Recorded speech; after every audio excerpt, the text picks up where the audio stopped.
Meet Hutch. He's seen better days. Let's go back to the start. You see, he's just your average everyday boomer on that 9 to 5 grind. One fateful night, he's woken up by suspicious sounds.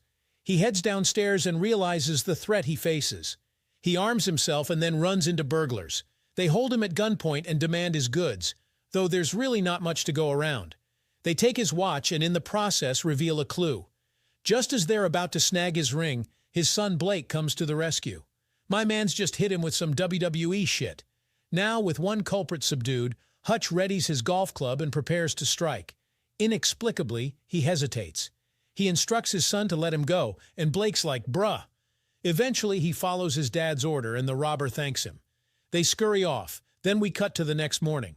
Cops are on the scene and we learn that the skilled burglars get in with a very advanced technique. Pizza box. Blake scolds his dad. We could have got him. One of the cops chimes in, assuring Hutch that he did the right thing. However, the other one is of different mind. You know, if that was my family? Later at night, Hutch reflects while his daughter keeps him company. Daddy, I want a cat.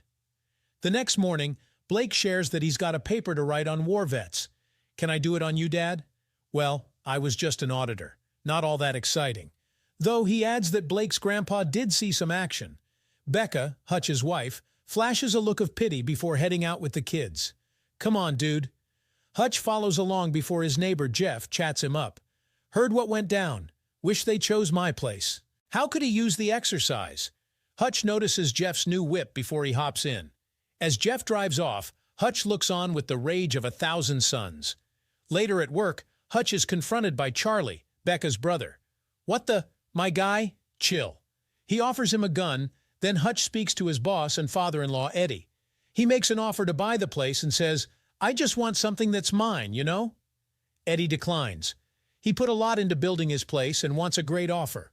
Later, Hutch reflects on the incident while drawing the tattoo he saw. Then he enters a room, locks it and unveils an old-timey radio. He tunes it to the right station, then begins talking to a man named Harry.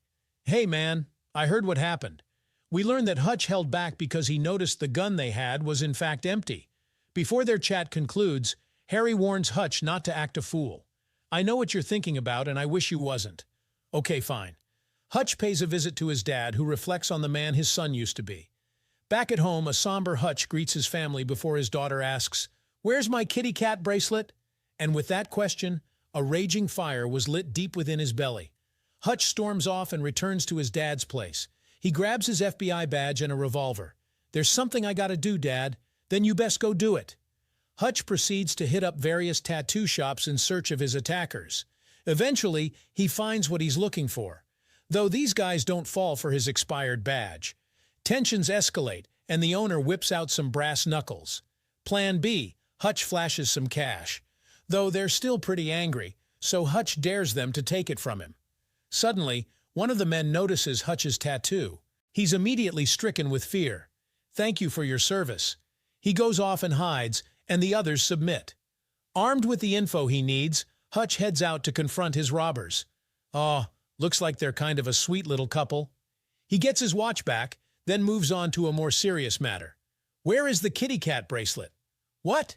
Give me the goddamn kitty cat bracelet. Unfortunately, he ain't got a clue where it is. Hutch searches the apartment and finds a sick baby. Realizing they're just a family down on their luck, a frustrated Hutch leaves. Outside and in the pouring rain, he decides to practice his boxing. During a bus ride home, a speeding car suddenly emerges from behind. Okay? A bunch of drunken men emerge and head towards the bus. Sensing an opportunity for some stress relief, Hutch hopes and prays they come in. All right, all right, all right. The men circle around a helpless woman as Hutch proceeds down the bus. He escorts the bus driver out and keeps her phone for safekeeping. The men take notice of Hutch and a Russian one speaks up. It's always the Russians. What are you still doing here, old man? I swear he sounds like that. Hutch whips out his gun and... Wait, what? I'ma beat that ass. What proceeds can only be described as a 3-part serving of punishment.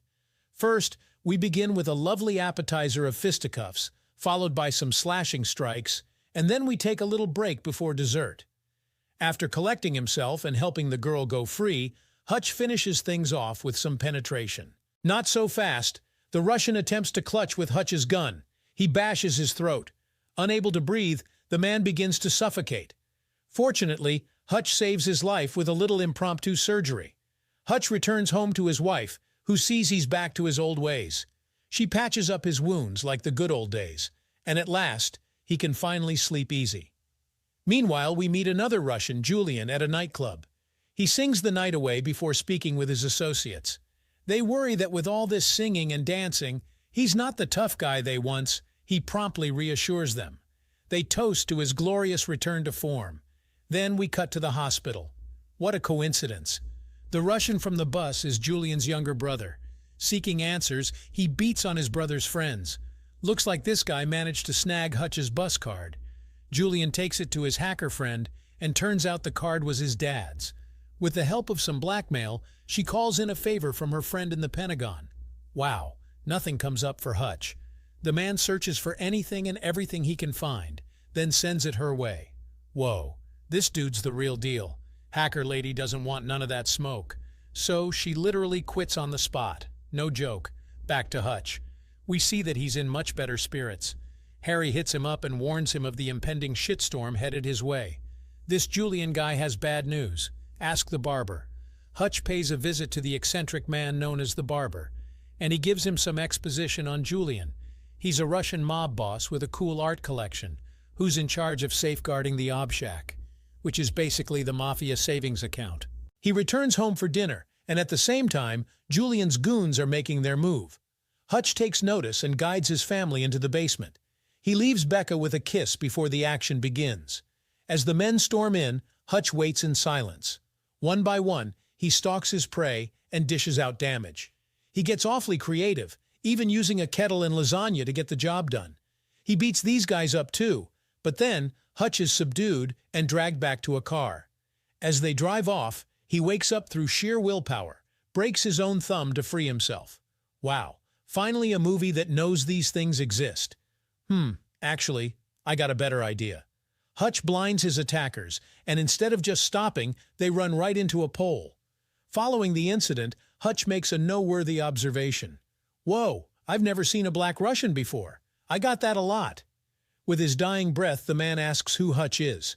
I'm what they call an auditor, the guy they send when they don't want anyone left. And also, wait, he's dead. Hutch returns home and lets his family out. Beck and the kids head somewhere safe while Hutch continues his mission. He rounds up all the goons and takes them to the basement where he shares with them a story. Once upon a time, there was one guy I let go. I checked back up on him a year later expecting nothing good, but there he was with a family. I'm not a jealous man, but in that moment, I was. Do you guys understand? They're all gone again. Oh, looky here, the kitty cat bracelet. Anyway, Hutch sets the basement on fire that decides to give Jeff's car a spin. Meanwhile, Julian's goons pay a visit to Pops. The helpless old man can do nothing more than sleep as... Oh, damn, Grandpa's still got it. Back to Hutch. Looks like he's got that great offer Eddie wanted. But Charlie's not too happy about it. We put blood, sweat, and tears into this. We're not just going to give it up. He'll come around. We're treated to a short montage as Hutch sets up various traps in the warehouse. Then he has a final word with Harry, who adamantly warns him not to continue. Afterwards, Hutch just straight up walks into the Obshak building and blasts everyone up. We watch as countless goons fall to Hutch's wrath in beautiful slow motion. Then he sets fire to the whole damn money pile. It's not about the money, it's about sending a message. Then, Hutch visits Julian's nightclub and enjoys the show. They briefly chat before tensions escalate. Hutch reveals his insurance plan and everyone cools off. Look, we can both go our separate ways. We can always rebuild. Rebuild? Oh, I burned the Obshak. So yeah. Hutch walks off and heads to his car. Okay, looks like Julian has chosen violence.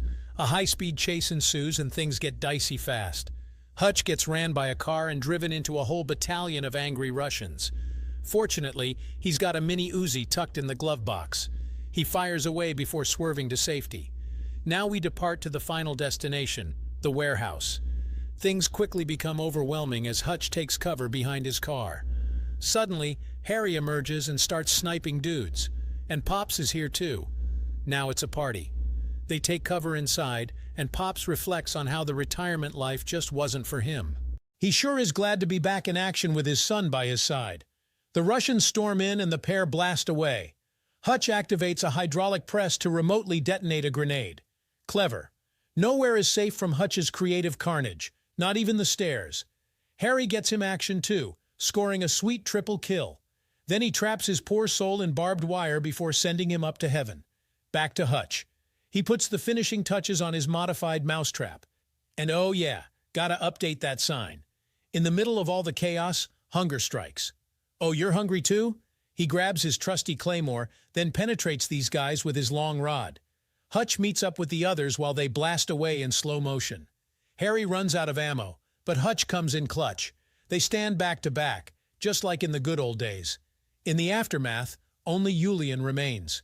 Hutch takes the claymore, tapes it to the outside of a ride shield, then charges forward. Highly effective. Then, Hutch randomly finds a cat, which I'm sure his daughter will be thrilled about. We cut to this scene from the beginning of the movie. The detectives question Hutch as he feeds his new kitten. Before they can get anywhere, they receive a call. And just like that, he's free to go.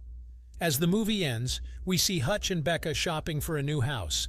It's got a nice kitchen and all kinds of amenities, but does it have a basement? In the after credits, we see Harry and Pops chatting while on their way to an exciting new mission. You know, John Wick with boomers wasn't too bad.